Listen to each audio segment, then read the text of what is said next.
क्या बहन समझ नहीं आ रही पार्टी करके कहाँ चले। एक आइडिया। चाचू आ रहे चाचू आ रहे। लेकिन ये साला कर क्या रहा है यहाँ पे? यार भाई चाचू बहुत अच्छे, कुछ भी कहे तो मान लिया करो।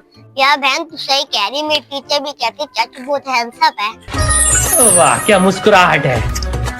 कुछ देर बाद कितनी प्यारी धूप निकली हुई है। चाचू जी आपसे एक काम था। क्या काम था? 500 दे दो, पार्टी करनी है। निकल जाओ, कोई नहीं है मेरे पास। तेरा तो गेम बजाना पड़ेगा। यार बहन तू सही कह रही, मेरी टीचर भी कहती चाचू बहुत हैंडसम है। ऐसा करता हूँ, पैसे दे ही दे। ये लो 1000, 500 तुम लो, 500 तुम लो। बच्चे कितने क्यूट हैं। अब तो माशाल्लाह टीचर ने भी मेरी तारीफ कर दी है। यार बहन तू तो बहुत खिलाफ है। यार चाचू इतने कंजूस है, ऐसे पैसे निकलवाने पड़ते हैं।